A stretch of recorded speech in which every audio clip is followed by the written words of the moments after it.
سڵاوتان لەبێ هاوڕێیانی خۆشەویست، خۆشحاڵم لە ڤیدیۆیەکی نوێ لە چانێڵی هاوڕێ هاتمەوە لای ئێوەی خۆشەویست.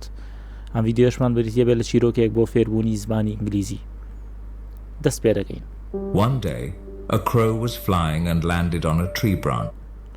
One day, ڕۆژێکیان, a crow was flying, قەلەڕەشێک دەفڕی, was flying, دەفڕی, and landed on a tree branch, و لەسەر لقی دارێک نیشتەوە. Tree واتە دار, branch واتە لق. Landed بەواتای نیشتنەوە دێت. While sitting there, کاتێکە لەسەر ئەو لقیدارە بوو دانیشت بوو لەوێ, he saw a swan swimming in a pond nearby. قازێکی بینی و کۆی لەوێ نەقەیای بین, قازێکی جوانی بینیەوە کە لەو ناوەیە چی کردووە؟ swimming, مەلە. He saw a swan swimming in a pond nearby. The swan had bright white feathers. لێرەوە پۆینتی چیرۆکەکە دەست پێکە عزیزان دەڵێ the swan had bright white feathers. feather بەواتای پەڕ دێت, ئەو پەڕانەی کە بەسەر جەستەی ئەو سوانەوەنە و قازەوەن. چ ڕەنگێک بوون؟ white. و هەروەها وشەی brightمان هەیە, bright بەواتای گەشاوە دێت, یان شتێک کە بریقەی هەبێت. bright white feathers, پەڕی ئاوە جوانی پێوە بوو ئەم سوانە. And some villagers came to admire its beauty. Some villagers came to admire its beauty. و لادەیەکان, خەڵکی لادێکە, هەندێک خەڵکی لادێ, village واتە لادێ, villagers واتە لادەیەکان یان لادێنشینەکان, came to admire its beauty, هاتبوون بەوەی پێهەڵدان بکەن بە جوانیەکەیدا, سەیری بکەن. beauty بەواتای جوانی دێت. The crow became curious and flew closer to the swan. The crow became curious. Curious واتە فزول.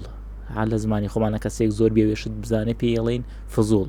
ئینگلیزیەکەی curious. ئەڵێ قەلەڕەشەکە فزول بوو بە فزول, یان became curious and flew وفڕی closer to the swan. بۆ نزیکی قازەکە, بەرەو نزیکی لای قازەکە فڕی. But as soon as the villagers saw the crow, But as soon as the villagers saw the swan, came to admire its beauty. The crow became curious and flew closer to the swan. But as soon as the villagers saw the crow, هەر ئەو دقیقە ئەو ساتەی کە خەڵکی لادێکە قەلەڕەشەکەیان بینی, villagers saw the crow, they waved their hands, واتە بەدەستیان بەدەست بۆ نەشتەوێک شتێک دەرکەی بە دەستی بۆ ڕاوەشێنی بۆ کۆی بیترسێنی یان ڕاوینیت, ئەوانیش دەستیان والێ کردو, دەستیان wave کردووە. wave بەو جوڵا وتێ. to chase him away. بۆچی وایان کرد لە قەلەڕەشەکە؟ to chase him away, بۆ ئەوەی دەریکەن لەو شوێنە, ڕاوینێن, دەریکەن. their hands to chase him away. The crow thought واتە کڕۆکە پێی وابوو, وان وابیری کردەوە. Maybe they're afraid I'll make the place Maybe they're afraid, لەوانەیە ئەوان ترسابن, I will make the place dirty, کە شوێنەکە پیسەکەم. لەوانەیە لەوە ترسابن کە من شوێنەکەیان پیسەکەم. dirty واتە پیس. dirty. Feeling sad, هەستکردن بە خەمباری. The crow sat on another branch. بە هەستکردن بە خەمباریەوە قەلەڕەشەکە لەسەر لقێکی تر نیشتەوە. The crow sat on another branch. But again, بەڵام جارێکی تر, the villagers didn't want him around. خەڵکی لادێکار نەیانەویست لەو ناوەیە بێ. around, لەو ناوەیە. and drove him away. بە یەکجاری دەریان کرد. The villagers didn't want him around and drove him away. The crow felt hurt. باشە, قەلەڕەشەکە هەستی بە ئازار کرد. hurt واتە ئازار. هەست بە ئازارێکی کاتێ شتێکی خراپت بەرامبەرەکرێ. felt hurt. He saw ئەو بینی how people love the swan, کە خەڵکی چۆن ئەو قازیان خۆشەوێ. for its beautiful feathers, لەبەر پەڕە جوانەکانی. loved the swan for its beautiful feathers, but no one liked him. بەڵام هیچ کەسەوی خۆش ناویست. With a heavy heart, بەدڵێکی پڕەوە یان بەدڵێکی قورسەوە, with a heavy heart. پێش ئەوەی لێرەوە بەردەوام ئەمە پێتان بڵێم کە بەم زوانە کۆرسێکی فێربوونی زمانی ئینگلیزی دەکەینەوە کە کۆرسێکە لە هەموو جیهان وێنەی نییە. بۆچی لەبەرەوە ئێمە لە کۆرسەکەیە ئێوە فێر ناکەین بۆ نەوشەیەک ناڵێن بڵێنەوە ئاتاکیەتی ڕستەیەک نانین بڵێنەوە ئاتاکیەتی بەڵکو وا ئەەکەین خۆتان فێر بن چۆن خۆتان فێری زمانەکە بکەن واتە خۆت ئەبی بە مامۆستای خۆت. ئەم کۆرسە کۆمەڵێک شتی تایە کە تۆ نەبیستوتە نەبینیوتە نەپێت وتراوە هەمووی لە ئەزمموی چەند ساڵی خۆمەوە لە کۆرسەکان و لە یوتیوب و لە قوتابخانە و ئەمانم کۆ کردووەتەوە کردومە بە کۆرسێک تەنها پارەیەکی ڕەمزیم لەسەرداناوە بۆی هەموو کەس بتوانێت بەشداری بێ.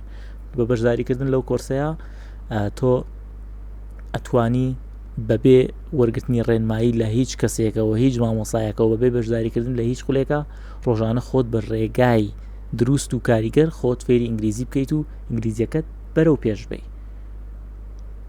ئەگەر ویستان زیاتر بزان لەسەر کۆرسەکە لە بەشی پۆست لە کەناڵ یوتیوبەکەم زانیاری زیاتر بداناوە واشتوانن پەیوەندی بکەن بەخۆمەوە. بەردەوامە بین. The crow left the village and flew deep into a forest. The crow left the village. قەڵەڕەشەکە لادەکەی بەجێهێشت.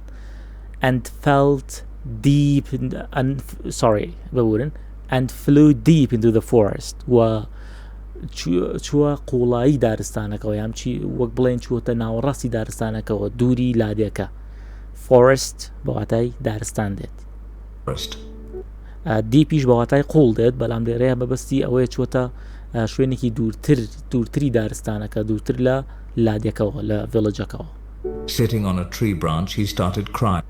ئیترم قەڵەڕەشە لەسەر برانچێک نیشتبوویەوە. Sitting on a tree branch, he started crying. دەستی کرد بەچی crying گریان. He said to himself بەخۆی وت سیرکەن لێرەیە یەک شتمان هەیە himself واتە خۆی yourself واتە خۆت. باشە ئەم وشەی سێڵفە جێناوی خۆیەتیە بە هەرچیەکەوە هەبوو بەواتای خۆدێت خۆیان خۆمان خۆتان بۆیە لێرە دڵێ he said to himself ئەو بەخۆی وت people hate me خەڵکی ڕقیان لێمە because of my black feathers بەهۆی پەڕەڕەشەکانمەوە. ئەو پێی وایە بەهۆی ئەوەی کە پەڕەکانی ڕەشە و جوان نین بۆی خەڵک ڕقی لێیەتی. People hate me because of my black feathers. If only I had white feathers like the swan. If only جەماعەت if خۆتان لەگەر شتێک تێکەڵ بوو بن لەگەڵ زمانەکەی ئازانن if بەواتای ئەگەر دێت. if ئەگەر بەڵام if only واتە خۆزگە. If only I had white feathers خۆزگە پەڕی سپیم ئەبوو like the swan وەکو قازەکە. I would be happy to. ئەو کاتە منیش دڵخۆشە بووم. An old crow passing by saw him crying and asked. An old crow قەڵەڕەشێکی پیر بەتەمەن old واتە بەتەمەن یان پیر لێرە داواتە. An old crow passing by واتە لەوێوە چی لەوێوە تێ ئەپەڕی. saw him crying بینی کە ئەم ئەگریت and asked وەلەی پرسی Why are you so sad, young one?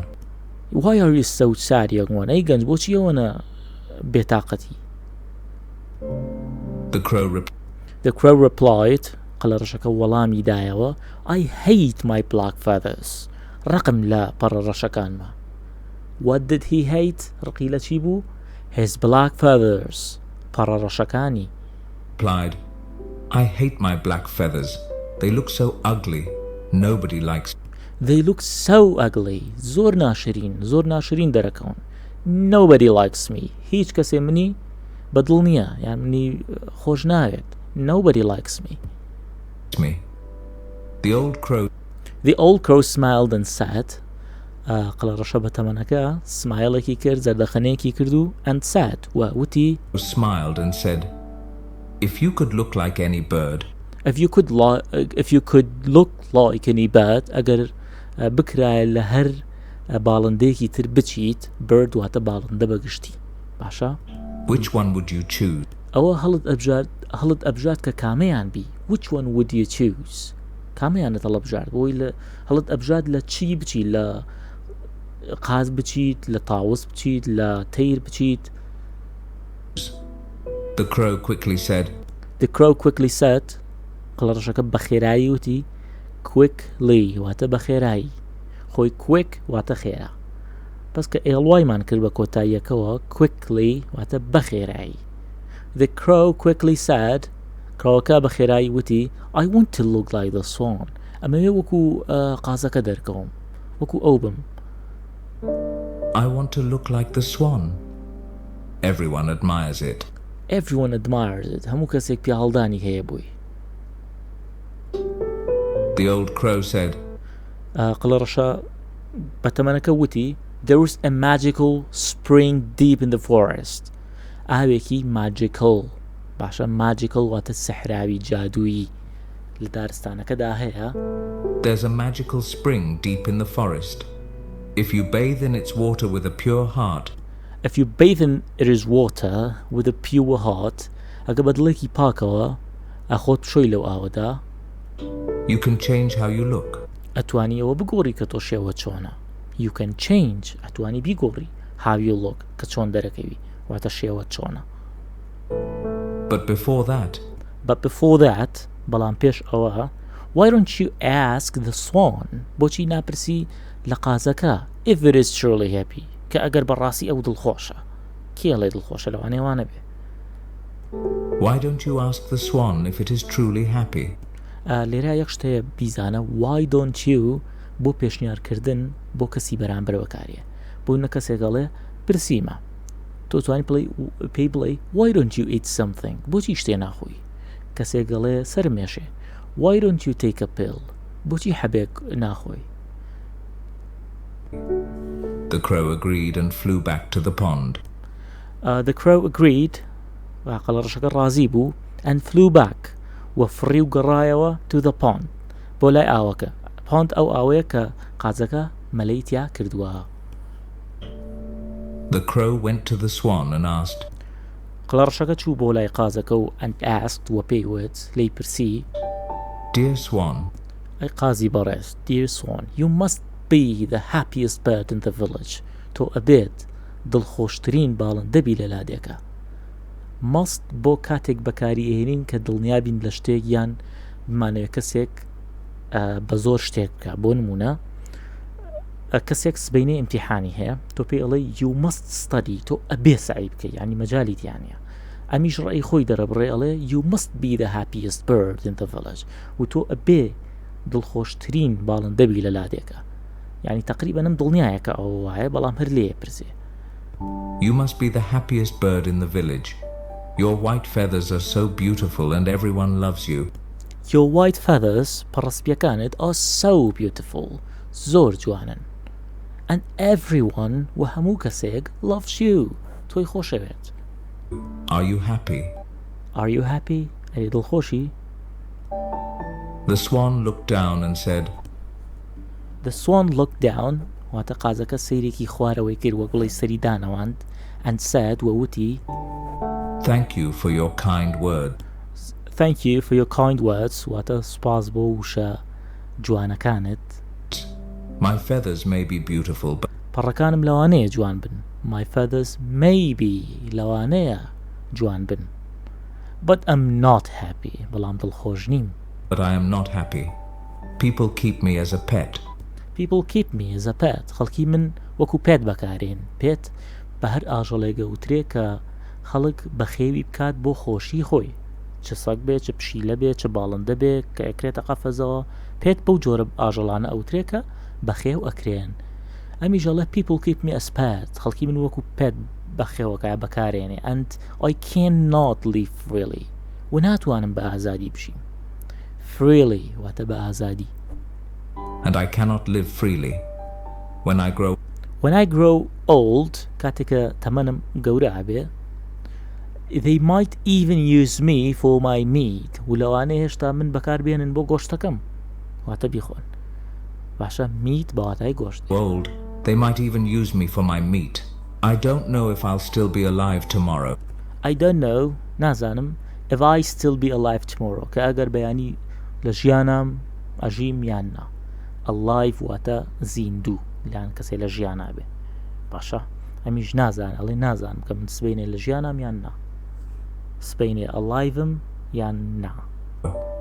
The crow was shocked. The crow was shocked. قەڵەڕەشەکە تووشی شۆک بوو. Then who do you think is the happiest bird بەڵام هێشتا پرسیارێکی تری لێکا پێڵێ بەڕای تۆ who do you think is the happiest bird بەلای تۆ کێ دڵخۆشترین باڵندەیە who do you think پێت وایە کێ Who do you think is the happiest bird? The swan replied قازەکە وەڵامی دایەوە ئەگەر بڵێت the swan answered یان the swan replied هەردووکی هەمان ژاتە قازەکە وەڵامی دایەوە I think parrots are the happiest پێم وایە parrot دڵخۆشترینن خۆی لێرەدا وشەیەکەیە بیزانە happy واتە دڵخۆش happier ER بخینە کۆتاییەکەی واتە دڵخۆشتر بەڵام ئەگەر EST بکەین بە کۆتاییەکەوە ئەبێ بە دڵخۆشترین happiest پێی وایە parrot تووتی دڵخۆشترینە I think parrots are the happiest. Their colourful feathers پڕە ڕەنگا و ڕەنگەکانیان are more beautiful than my white ones زۆر جوانترن یان بڵین هەر جوانترن لە سپیەکانی من beautiful واتە جوان ئەگەر وشەی more بخینە بەردەم beautiful ئەبێ بە جوانتر بۆی لێرە ئەڵێ پڕە ڕەنگا و ڕەنگەکانی ئەو more beautiful جوانترن than my white ones لە سپیەکانی من Feathers are more beautiful than my white ones and people don't eat them. People don't eat them و خەڵکی ئەوانیش ناخوا ئەو پارۆتانە ناخوات. The crow thanked the swan هەڵە ڕشکە سپاسی کرد and flew off to find a parrot و فڕی بۆ ئەوەی چی to find a parrot تووتیەک بدۆزێتەوە and flew off to find a parrot. After searching for some time دوای ئەوەی بۆ مودەیەک بۆ هەندێک کات خەریکی سەرچینگ بوو خەریکی گەڕان بوو he found one دانێکی دۆزیەوە sitting on a branch کە لەسەر لقەیەک دانیشت بوو For some time he found one sitting on a branch. The crow said dear parrot قەڵەڕژەکەوتی تووتی بەڕێز Dear parrot, your colourful feathers are so lovely. پەڕە ڕەنگا و ڕەنگەکانت colourful feathers are so lovely زۆر جوانن واتە کەسێک کە سەریانەکە زۆری خۆشەوی بۆهۆی ئەو پەڕانەوە بۆ ئەو ترێ lovely لێرەدا وشێکی دریشەیە کە فێری بی colour واتە ڕەنگ بەڵام ئەگەر بڵین شتێک ڕەنگا و ڕەنگە ئەڵێن colourful You must be the happiest bird تۆ ئەبێ دڵخۆشترین باڵندە بی Happiest bird. The parrot sighed and said, My feathers are pretty.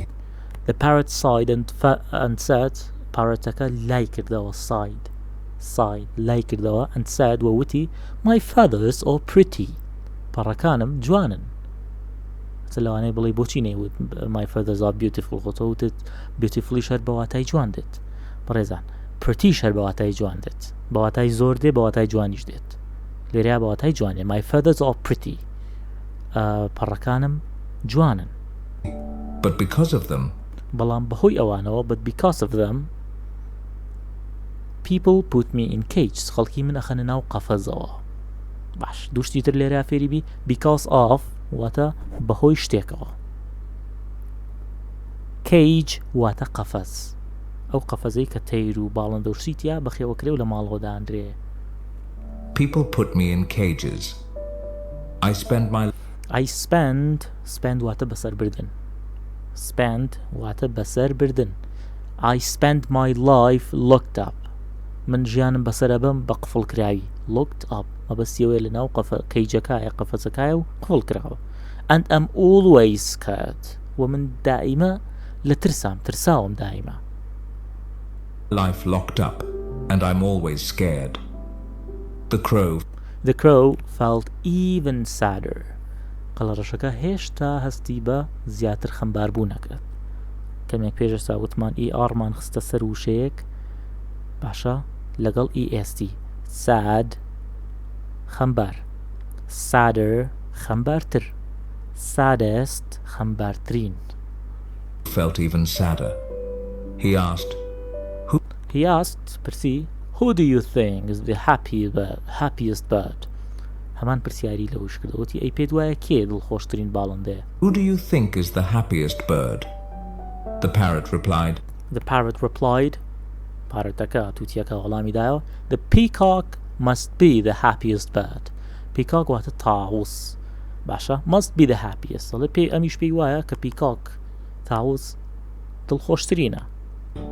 The peacock must be the happiest bird. People admire its beautiful feathers and they give it a big خەڵکی جوانیەکەی ئەویان زۆر بەلاوە سەرنج ڕاکێشە and they give it a big cage to live in و قەفەزێکی گەورەشی بۆ دانێن تا تایە بژێت. Big واتە گەورە. Big cage to live in. The crow flew to a zoo. باشە قەڵەڕەشەکە فڕی بۆ کوێ؟ zoo واتە باخچەی ئاژەڵان. بۆچی چوو؟ to meet a peacock.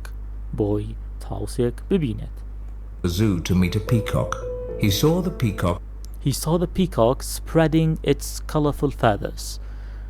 پیکۆکەکەی بینی کە spreading واتە بڵاوی دەکاتەوە چی؟ its colourful feathers پەڕە ڕەنگا و ڕەنگەکانی.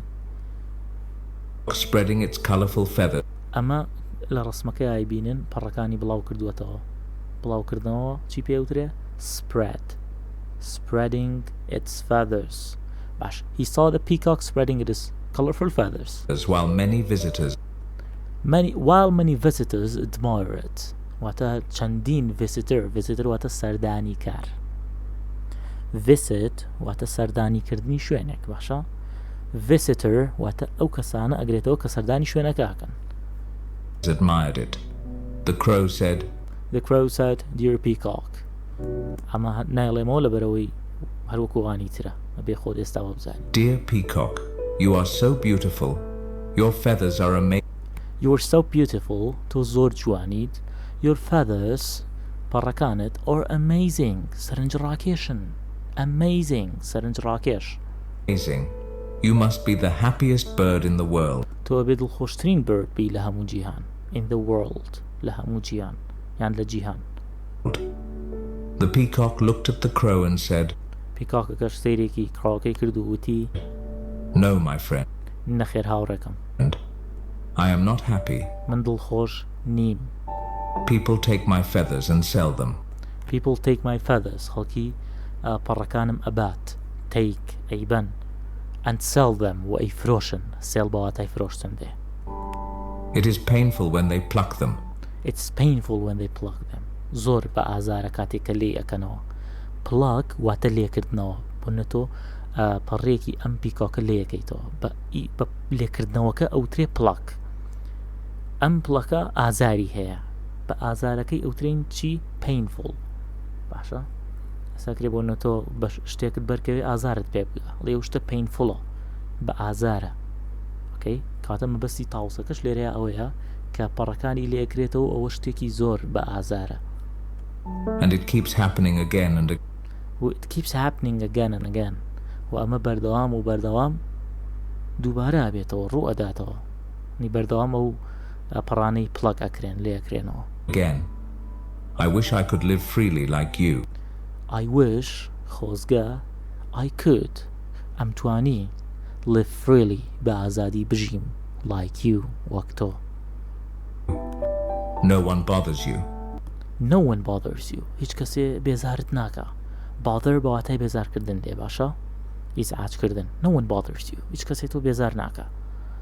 And you can go wherever you want. و تۆ ئەتوانی بچی بۆ هەر شوێنەکە خۆ ئەتەوێ. Wherever هەر شوێنێک بێ. And you can go wherever you want. Hearing this بە گوێ لێبوون لەمە the crow was surprised. قەڵەڕەشەکە تووشی یان بڵین surprise بوو پێی سەیر بوو. The crow was surprised. He realized ئەو بۆی دەرکەوت. Realize واتە بۆ دەرکەوتن. He realized بۆی دەرکەوت he had been taking his freedom for granted. ئەو ئەم ئازادی خۆی قەدری ئەم ئازادی خۆی نەزانیوە. بە هاکەزایی وەریگرتووە واتە take it for granted. بە ئاسایی شتەکەی وەرگرتووە. لێرەیە شتێکی زۆر جوان هەیە ئەتوانی فێری بی کاتێک کەسێک کە قسەیەکی تۆ بە گرنگ وەرناگرێ بە شتێکی زۆر ئاسایی وەریەگرێ و تۆش ئەتوێ پێی بڵێ قسەکانم بە هەند بە کەم وەرمەگرە قسەکانم بە کەم وەرمەگرە یان بە شتێکی بێ نرخ سەیریان مەکە. هەتوانی لەو کاتای پێی بڵێ Don't take my words for granted. He had been taking his freedom for granted. The crow thanked the peacock and The crow thanked the peacock قەڵەڕەشەکە سوپاسی تاوسەکەی کرد and flew back to the old crow و فڕی و گەڕایەوە بۆ لای old crow قەڵەڕەشە بەتەمەنەکە and flew back to the old crow. He said, وتی I don't want to be anyone else. نامەوێ هیچ کەسێکی تر بم. else بەواتای هی تر دێت. anyone else هیچ کەسی تر. I don't want نامەوێت. I don't want to be anyone else. I am happy to be a crow now. ئێستا دڵخۆشم کە من قەڵەڕەشێکم ئاها. This story teaches us that the story teaches us چیرۆکە شتێکی جوانمان فێرەکات. everyone has their struggles. هەموو کەسێک بەشی خۆی بربەستی هەیە ینی ناڕەحەتی هەیە struggڵی هەیە. Comparing ourselves to others براوردکردنی خۆمان بە کەسانی تر only makes us unhappy. تەنها واکە دڵخۆش نەبین. only makes us unhappy. Instead لە جیاتیەوە we should be thankful for what we have. هەبێ سوپاسگوزار بین بۆ ئەو شتانی کە هەمانە. we should be thankful for what we have. Remember, لەبیرت بێ you are unique. تۆ بێهاوتای. you are unique and no one can be a better version of you than you. و هیچ کەسێک ناتوانێت بێتە ڤێرشنێکی باشتر لە تۆ جگە لە خودی خۆت. yourself. If this story helped you to learn new lesson or new ئەگەرم چیرۆکە یارمەتیان بۆ ئەوەی شتی زیاتر فێر بن ئەوەت کە لایکی ئەم ڤیدیۆ بکە و کۆمنتێک بنووسە و گاوکاری بۆ کەناڵەکەمان. لایەتان بێ کۆرسەکەمان کۆرسێکی زۆر ناوازەیە خۆت ئەپی بە مامۆستای خۆت. تا ڤیدیۆ داهاتوو خوارد لەگەڵ.